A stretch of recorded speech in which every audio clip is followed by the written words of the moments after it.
On this episode of Tell Us a Story. Some of my closest relationships were relationships that came from some sort of public speaking interactions. If you force yourself to take uncomfortable action, that's how you grow. It's 10 steps to conquering stage fright. And so, as a fifth grade kid, I'm super nervous. And your audience is not going to notice all of the little tiny things that you notice about yourself. So let's say somebody needs to officiate a wedding. Can you help them with that? 100% I can, yeah. I still have flashbacks to the third grade.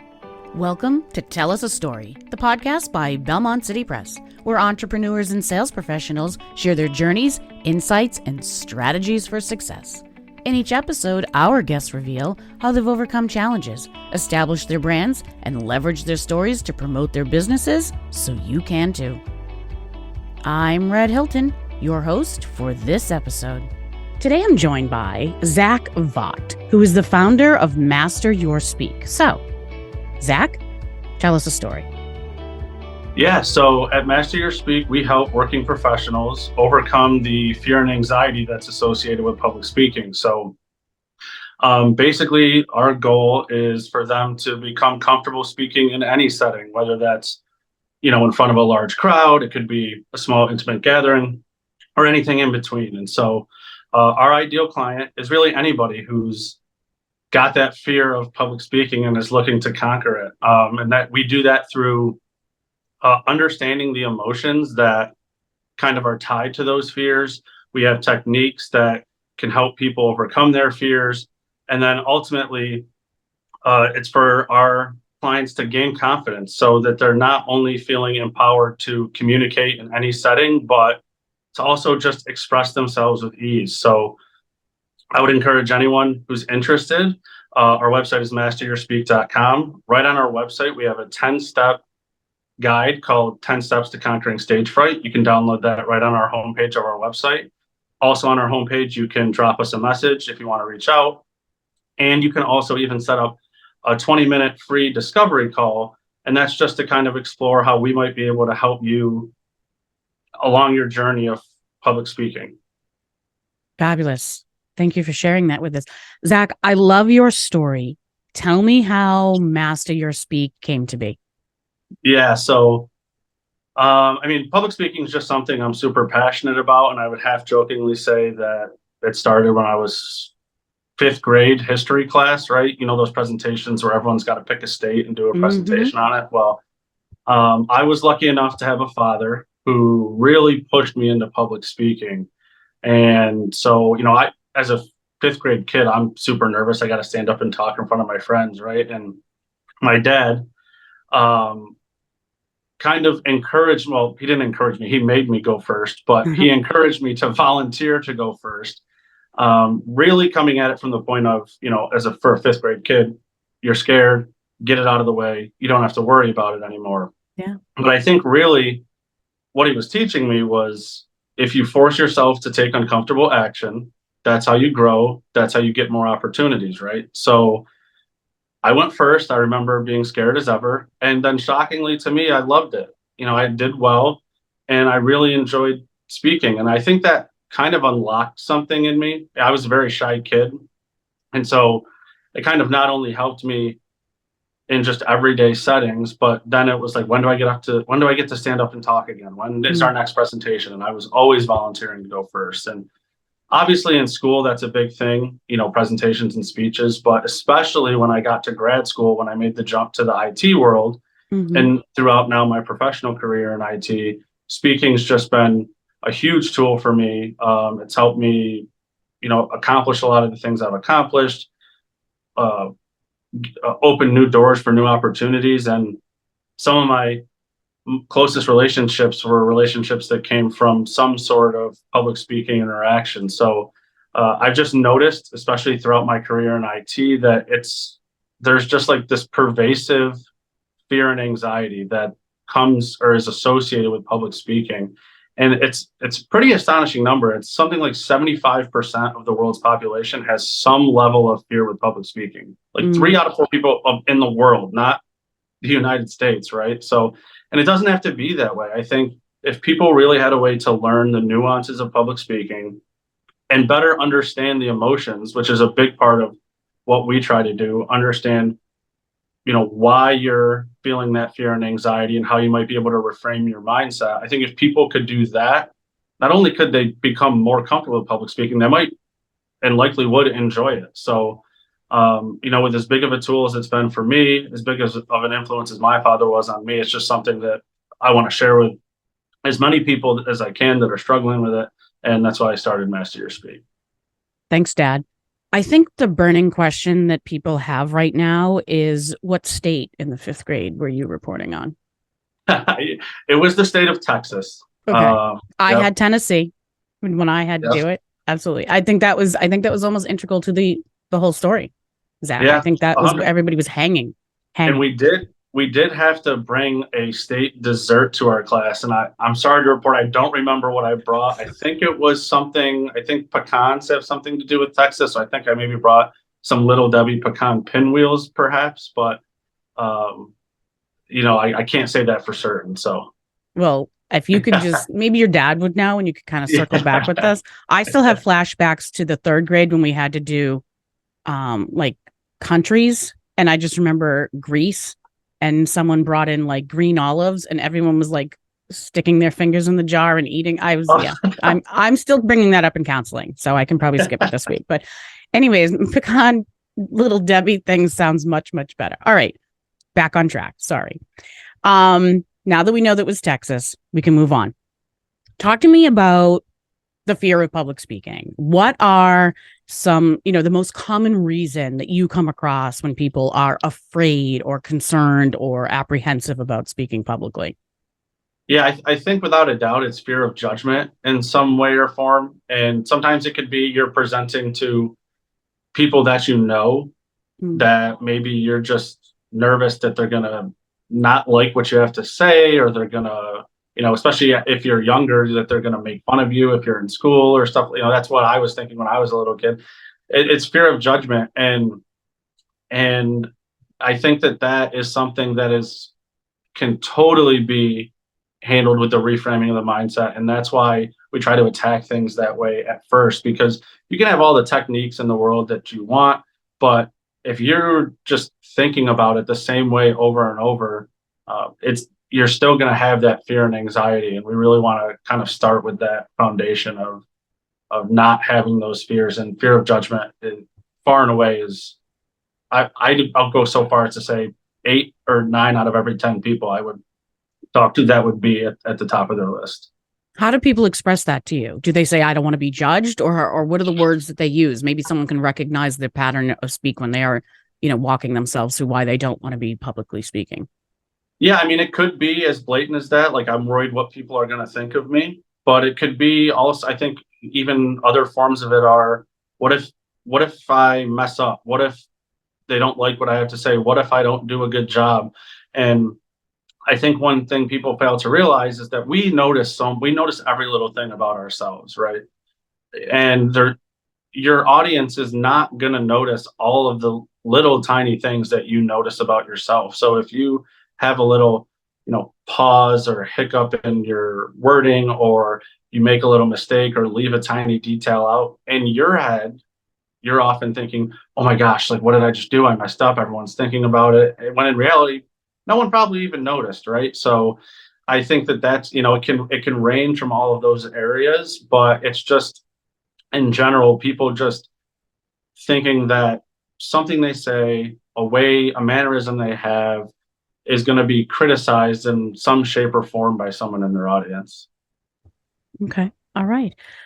What would you say is the first step in conquering a fear of public speaking? Like, as you're walking people through, you said, the recognizing the emotions. Can you kind of give us an idea of what the first step is with that?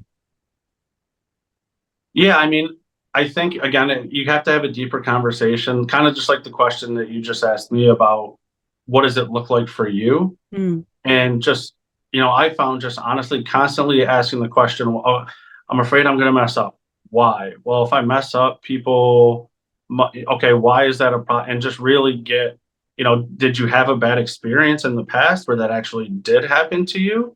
or is it just something that's kind of been a barrier in your head? And I often think too, the easiest way to prepare for any fear of public speaking is just to know your material, right? Because one, that's going to minimize the likelihood that you do make a mistake. So if that's your fear, that's going to kind of take that away from you a little bit.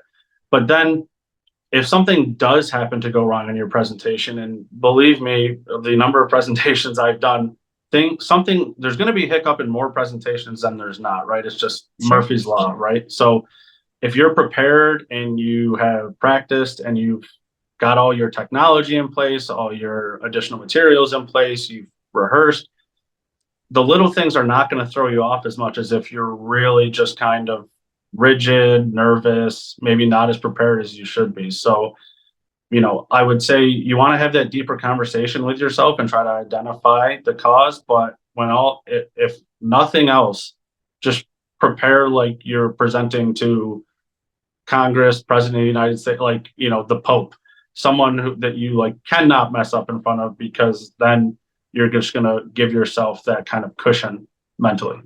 I'm hoping the Pope would show me some grace. You know what I'm saying? Yeah.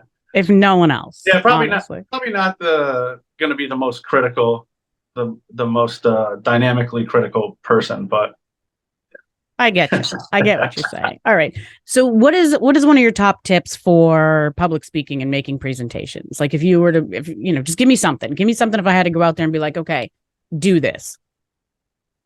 Yeah. I mean, well, I'm going to go back to preparation again. Like I just mentioned, I mean, that's the big thing.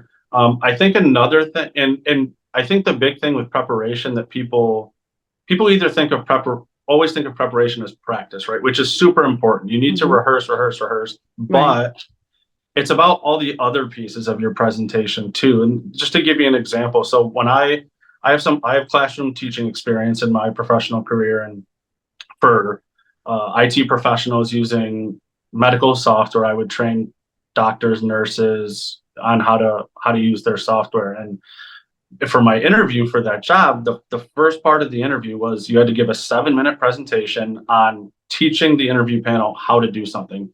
Could be teaching them how to make a peanut butter and jelly sandwich if you wanted, but you just had to be teaching them how to do something. And in my PowerPoint presentation, I had a couple of video clips that I had embedded into the presentation. And I had done it on my computer. Everything had worked fine. I got to the interview. I did the PowerPoint. Turns out they're on a different version of PowerPoint than I had. The embedded videos didn't play. But thankfully, I had also saved the raw video clips to my flash drive. So I said, don't worry. And I was able to pull them up and play them outside of the PowerPoint for the interview and still get the same effect. And I even found out later that's what kind of sealed the interview for me, was they were like, you showed that you could calmly adjust when something didn't go right. And so things like that too are the big things that people should be focused on preparing. Rehearse in front of a mirror, to anyone who will listen, to yourself in the shower, whatever, but prepare the rest of you need to focus just as much on preparing the rest of your presentation, because that will all come together nicely then when it gets time for you to get up and speak. First the Pope, now showers. And just my audience is just. Do you want to know my top tip that I tell people when they have to make a presentation? Yeah. I'll share that with you. Basically, probably because I'm legally blind almost. And like I leave the eye doctor and they're like, here's your stick and your dog, like literally cannot see. And I prepare, or I've spoken 100 times on something, so I'm comfortable with the topic and don't necessarily need to read anything. So I'll take my glasses off if when I first started speaking, because then I can't really see anyone. So it's kind of like being in the shower. You know what I mean? Like you can't really see anything. You're not talking to anyone, right? Absolutely not. Absolutely not. Legally blind, almost. That's a thing. That's clever. Yeah. That's very clever. Yeah. So you can't see anyone. I don't know. It's yours to keep. You can try it with your clients. Like, just take your glasses off. Don't worry about it. Take your contacts out. Take your glasses off. Yeah. Well, sometimes when it's the eyes, when you have the eyes on you, as opposed to just some sort of morphy figure, and stuff, it takes the pressure off, because you don't have to looking at you. It's the eyes, I think, that can get to you. And that's what I teach that to people now, or, my daughter, when I was prepping her, it's like, yeah, no, just go up there blind. Yeah. Absolutely. So talk about on your website, you have some tips, that sort of thing. What are people going to find at your website that might be of interest to or help to them? Yeah, so I mean, the main thing is they're going to find our free resource guide. It's like I said, it's 10 steps to conquering stage fright.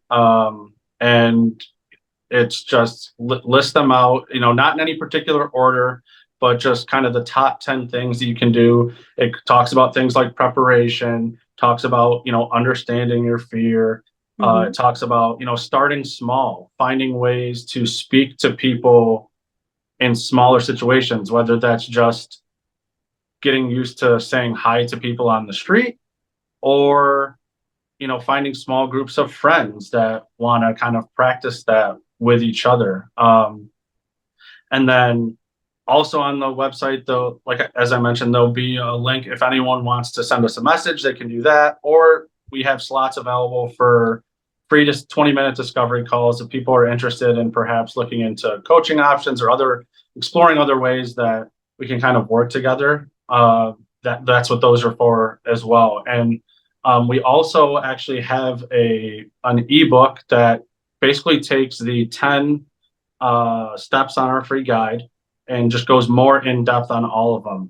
That is a paid product, but it comes with a companion workbook. So it's got notes pages for each chapter. It's got the bullet points in there for each chapter, and it's got some reflection questions in there for each chapter. And then also in there with it, we threw in a presentation checklist and a meeting checklist that just kind of go over things you should plan before your presentation or before your meeting, and then things you should prepare for during your presentation and during your meeting. And so there's a link to that right next to where they can download the free resource guide. And then if they do download the free resource guide, there's a link to the ebook in there as well. And just spoiler alert, but if you do download the free resource guide in the email where you get that guide, we also share a link to another free guide, which is 9 must-read books for overcoming stage fright and conquering public speaking. So we did some research on some of the best books out there for that, and we included what we think are the top 9 in there. What are some of the top books? Throw some at us right now. The main one that comes to mind is Dale Carnegie. He's got a couple out there. I mean, those are as good as it gets, right? And I'm trying to remember who it was. I was just attended actually a Tony Robbins event, and yeah, I don't know if it was him or somebody else, but they're like, when I was younger, I read a Dale Carnegie book, and it totally changed the way I communicated with people. So, it's we're trying to just provide people with as much information as we can, and we just want anyone who's interested, just reach out to us. We want to find what's right for you. So if it's not right for you, then it's not right for you. But if you need help with public speaking and this resonates with you, then even if the resource guide might not be for you or the ebook might not be for you, schedule that 20-minute discovery call. It's completely free, and you don't have to download the guide or anything to do it. And it just gives you a chance to talk with us and see. I think it's important to get people thinking. I think people look at the fear and they don't sort of walk themselves through exactly what it is that's going on. And like you say, if you can kind of address the reasons why you're struggling, then you can sort of start chipping away at them. Exactly. And it also just allows you, I think we're going to talk about this in a minute, but I think a big misconception with public speaking is people think that they're either good at it or they're not. Like they're either confident or they're not. But confidence, one of my favorite quotes is, confidence is a skill, right? So it's not a personality trait. And so confidence comes from you practicing and doing it more and knowing that you can do it, right? Mm-hmm. Like think about the first time you had to tie your shoes. You, as a little kid, you had to have your tongue out at the right angle, right? And you had to be thinking about it. And now you don't even have to think about it. You have no lack of confidence whether you can tie your shoes or not, but it's because you've done it 100 times. I am proud of that skill, Zach. I am proud of my ability. Right? Yeah. So I think people have that misconception of, I'm always going to be nervous. There's nothing I can do. And it's like, no, part of the reason you're nervous is because you're thinking of it the wrong way. And if you can just reframe your mindset even a little bit, you can really, I think, take some steps to help yourself with that fear. As with anything, you can be nervous and it can 100%. motivate you and propel you forward, or you can be nervous and it can hold you back. Yep. And it's like you said, it's about anything. And it's like it's all about taking action when you're uncertain about it. Right. Like, and I was guilty of this when I was younger, like always kind of waiting for the perfect situation to start something new. And it's like, if you wait for that you'll never start anything new. So, it's just jump it. It's like when you were a kid and you got to jump into the cold pool. That's how you warm your body up. And then you just go from there. You figure out how to swim from there, or just deal with the cold water from there. All right, we're not going to let anybody sink drown. or swim. Right? Sink or swim. No. But and that's the thing. Like, we hope that people know, like, you don't have to do that alone too. So, and that's why I started Master Your Speak. That's why I want people to reach out. That's why I want to connect with people, because sometimes all you need is someone to do it with you. So you're like the inflatable swimmies of public speaking? Yeah, I'm like the unicorn inflatable swimmies that, you used to wear on your arms and stuff. Yeah. Or that like big swan thing that you float around in and stuff. That takes up half the pool. Yeah. I love the visuals we're giving people during this podcast. This is fantastic. The only way to do it. Right? So you mentioned misconceptions. So obviously I love to know, like misconceptions and what you're educating people on about what you do, and no, that's not right. And I think we've covered a lot of that. Talk to me about misconceptions about your coaching, like the manner in which you do it. I think a lot of people are going to be concerned that you're just going to like drag them out into the public and be like, attention, this person has something to say, like trial by fire type thing. How is it, you address their emotions and the concerns, you kind of walk them through it, but just give people an idea of what it isn't. We're not going to do this. We're not going to do that, that sort of thing. Yeah, no. And I mean, we do want to a degree, help people and get into uncomfortable situations. That's certainly part of it, but it's a process, right? So like you said, the first part is just trying to help people understand why they're thinking of things a certain way, how they could maybe reframe their mindset. But then as far as the action goes, like, really the way I like to think of it is that you start with small wins, right? So that might be talk to strangers. That might be do a post on social media. That might be find a small group of friends or family that you can do some way that you can put yourself out there. That's a quick win, but it forces you to kind of take that next step. And then once we do that, that's when we want to start building momentum. That's when we get to a little bit, okay, you did a post on social media. Now I want you to go live on social media once a week. Or now I want you to post on social media once a day or 3 times a week, or just building that all the way up. We're not going to throw anyone into the fire. We're not going to, drag people into the town center and make them give a speech to anybody. But we really want to always start with that understanding and then build up to those kind of harder things. And then you're kind of going back down the hill, right? And that's when you're starting to pick up all of that momentum. And okay, now what things can we put in place that can allow you to not only continue to grow, but set goals for you? Okay, now you've kind of understand this discomfort that you've always felt, this fear you've always felt. We've done some quick wins. We've started to build up and gotten you through some more difficult stuff.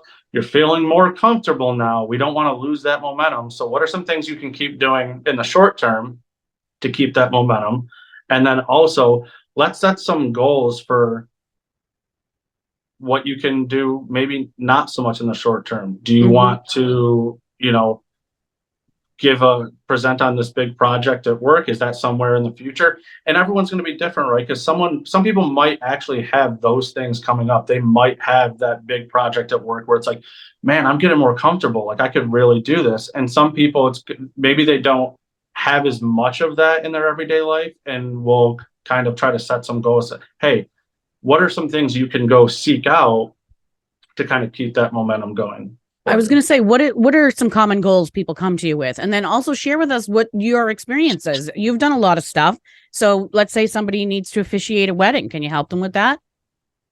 100% I can, yeah. Or a funeral. Hey, yeah. I've never done any funerals, but but you are available. So I'm available for whatever anybody needs, right? No. I have done a few weddings. So I could help people certainly with that. I mean, and honestly, coming from the working professionals world, the IT professionals world, a lot of what I've helped people with is centered around kind of workplace presentations, centered around, I certainly used to help people in the classroom teaching setting for sure. And so it really just, that's a lot of where my experience is, but the same principles apply to really any public speaking, no matter the size of the group too. Often, it's about being confident, it's about being prepared, it's about practicing, it's about, getting all those things going and building that momentum. And that's just, so that's really how we try, you got to start small, because if you try to throw someone into the deep end right away, right, that's just a recipe to overwhelm somebody. So generally not a good idea. And that's why we really focus on that quick win, right? Like quick win, it's mindset, it's quick win, it's the hard stuff, then it's the momentum, and then it's okay, let's make a plan to just keep this going for the future. Because, we're always open to extending and working with people as long as they need us to. But the goal, right, is that eventually we're able to kind of reframe your mindset, help prepare you to go out there and kind of attack whatever it is that you need to attack whether it's your professional or your personal life. Sure. Zach, what is your Monty? As you know, Monty is our little mascot here at Belmont City Press, and he's sort of a beacon for everything, inspirational or maybe even educational. So what is something that you can teach our audience? Yeah, I mean, for me, it's about just being uncomfortable. And, I focus on public speaking, which is a form of leaving your comfort zone for a lot of people. But I'm such a big proponent of forcing yourself to leave your comfort zone, which, and something I've even recently done. I grew up in Syracuse, New York. I was born and raised there. I went to college there. I went to grad school there. And I had my first job there for 8 years. So I lived in Syracuse until I was 33, which is how old I am now. And eventually I was just like, man, I gotta go somewhere else. And I really got to force myself, because I just wanted to keep growing and changing. And so now I've moved to where I am now in North Carolina. And it's been a really great change for me, meeting new people, new opportunities, and just getting yourself outside your comfort zone. And I just think that there's so many things that people don't realize, and this is part of public, people don't realize the doors that certain things can open until they do it.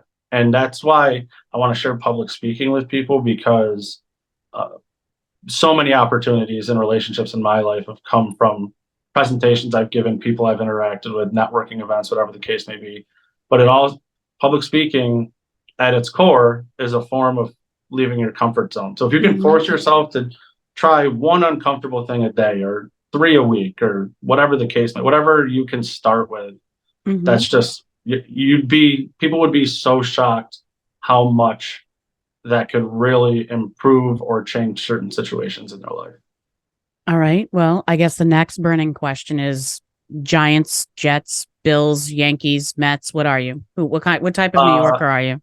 So I'm going to throw you for a curveball here. So if we're talking college basketball, I'm a huge Syracuse basketball fan. I actually worked for the team when I was in college there, so that was like a super experience. NBA, I don't really have a team. I used to cheer for the San Antonio Spurs because I thought they played great basketball, but now I cheer for players more than anything in the NBA. I'm a Yankees fan.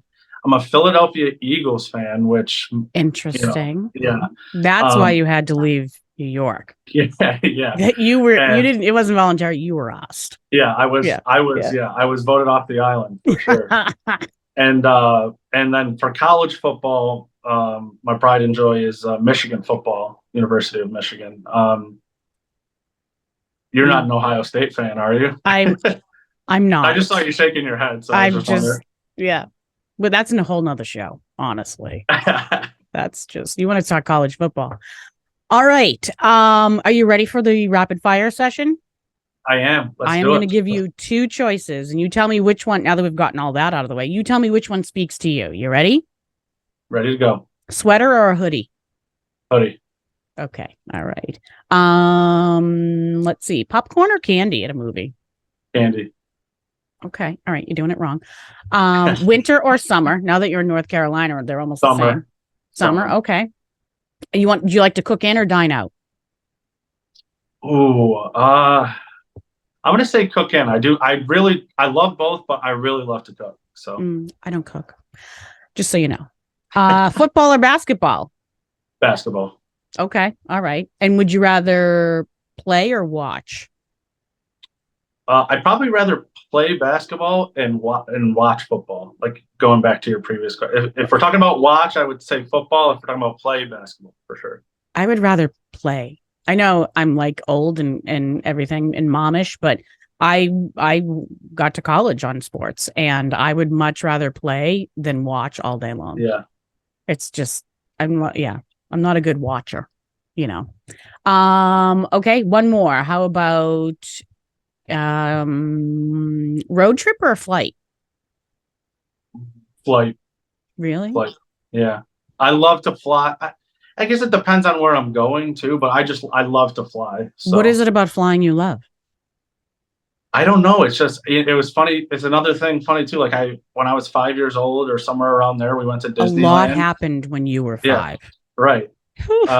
We went to Disneyland, and I was terrified of the flight. And then ever since then, it's just like, yeah, okay. I love flying. When I worked for Syracuse basketball, we flew everywhere that we played, right, too. So I flew a lot then, which, if I'm being completely honest, ruined air travel for me, because you're flying charter for Division I college athletics, and it's just like, now it's like, what, I have to have a ticket? Like, this is ridiculous. I demand to be treated better. They used to just let me on the plane. Yeah. Fabulous. All right. Now, we have a guest-to-guest question. So the guest before you left behind a question for you to answer during your show. And are you ready for it? Ready. I honestly, when I heard this, I was like, I almost know what he's going to say. Oh, you should have sealed it in an envelope, and we could have seen, right? No. We could have had an unboxing on a podcast, because I can't cheat that way. But yeah. All right, you ready? Can you share a story about a moment that changed your perspective on life? Was it when you were 5? Yeah. There's so many. Pick one. That's such a good question. You can pick 2. Yeah. Okay. So, not to be Debbie Downer here, but so my dad, I talked about it earlier in the show, he passed away when I was 24, and he had a 5-year battle with cancer that, and I just remember when he was getting towards the end, he was really sick, and he got a letter, or he was doing physical therapy because he had a hip replacement. The chemo had kind of taken his hip, and he had a hip replacement, and he was doing physical therapy, and they just kind of said, you got to stop physical therapy. Like, it's time for hospice to come in. Right. And my dad, just who was the most like positive thinking guy in the world, said, well, what about when hospice leaves? Will we start physical therapy again? And my mom and I just kind of looked at each other like, what?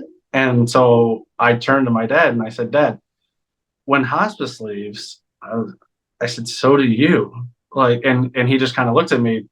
And the reason that changed that moment was just like, oh my God, like he never thought he was ever going to die. Like he just assumed like, I'm going to like, no matter what this thing threw at him, 3 years, 4 years, 5 years, hip replacements, needing to be in a wheelchair, not being like, he just always just assumed mentally, like, I'm going to beat this thing. Like this thing's not taking me out. And it was just like, what a mindset. And that for someone to have, because he was in the, it's like, it was tough on my family, me, my mom, and my younger sister, obviously, but like, it was tougher on nobody than him. Right. And for him to just kind of be thinking that way, it just kind of blew my mind a little bit. So now, like, anytime that like something difficult comes up or there's an obstacle or things aren't going the way that maybe I was hoping or that I planned, like I always just think like, okay, like channel your dad mindset, because it doesn't matter what the world throws at you, you're not going out like that. So right. Well, now we know why your father taught you what he did when you were in the fifth grade. Yeah. Shoulder down and go through it. That's right. Yeah. All right. The website one more time. masteryourspeak.com. And right on the homepage, there's our link to our free guide, link to our ebook, link to schedule a discovery call with us. And there's a form you can fill out to drop us a message if you just want to say hi, if you have any questions, or you want to reach out for and talk about, whether you'd rather have popcorn or candy at the movies, right? Because as you said, I'm doing it wrong, right? Right, so, you are doing I said it wrong. candy. You can, both is acceptable, but not just candy. I didn't know both was an option. Well, I mean, you could, but here's the thing: who goes to the movies and doesn't have? Like, I would go to have popcorn. Like, I don't even care about the movie. Like the popcorn is like why I'm there. I feel like I eat the pop. I like go hard on the popcorn to start, and then I never end up eating the whole thing. Like at least with the candy, I know I'm going to go through 4 packs of Sour Patch Kids for sure. But what happens to your mouth after 4 packs of Sour Patch Kids? Oh, I'm not worried about that. Do you like what? How do you taste anything for the next 6 weeks? Like I don't even know. Popcorn? No, but then you take it home and you have a snack for tomorrow. That's true. If you don't finish the popcorn. Believe it or not, I've never had like leftover movie theater popcorn before. Well, I mean, that you're doing it right then. That's what you're supposed to do. Okay, where were we? What are we talking about? Oh, yes, drop you a line, even if you just want to, tell me your favorite ice cream flavor or something. Yeah, there we were. Okay, good. Yeah. All right. Final question. What are your parting thoughts? So if I gave you 60 seconds to tell us a story, what would the world learn from you? Yeah, I mean, I'm just going to go back and say, do whatever you can to get out of your comfort zone, whether you're struggling with public speaking or not. And if you are, I hope you reach out to us. I hope you check out our website, download our guide, and because we really want to get you thinking, we really want to help you. But no matter what, whether you do that or not, whether it's public speaking or whether it's, dating or any other parts of your life, just focus on every day. Do one thing that makes you uncomfortable, whether it's saying hi to a stranger, whether it's, joining a new group, going to a new gym, trying, going out to eat by yourself and just trying to meet people, whatever it is, do something, post on social media, because you will be shocked. I left my hometown 3 months ago, and so much in my life since just then has changed. So if you do that every day or 3 times a week or however often, it'll blow your mind how much it's going to just add up. Yeah. I think for people who want to do that, I think you can get them there. There are those of us who, either are comfortable public speaking or don't, kind of don't want to put ourselves out there for whatever reason, then it's not, there's a gamut of people, but so definitely if there is somebody that wants to do that, it's good that you are there to kind of help them and usher them through. Of course. Yeah. And I think exactly what you said, right? Like no one's probably just sitting at home, right? Like, man, really love to be better at public speaking for no reason at all, right? Yeah. Like, or I'd really just love to get out of my, like, everyone has a reason. And if you don't have a reason for that, then that's totally fine. Like, not everything is for everybody, but if you are, someone who at work often has to give presentations and you just want to be a little bit better at it, or you're constantly nervous when you're doing it, we want to be there to help you. And even if you're not going to be someone that is going to work with us, if you have any reason in your life that you're just like, man, wish I would get out and meet more people so that I could do so that I, whatever it is, just so you can do the thing. Right. Start with that. Like, I forget who the person is who said about how do you run a 10-mile race one step at a time. Right? Yeah. So, and I think people always see how far away they are from wherever it is they want to be, and they just say, "Oh man, I'm so far away. Like, how am I going to get there?" When in reality, like, if you just start walking, you'll find out if you're going the right way or not, and then you can figure it out from there. So, you are the bridge between conception and execution in someone else's goals. Yep. Zach, I appreciate your time. It's extremely valuable, and I hope I honored that here today. I appreciate your time as well. Thank you.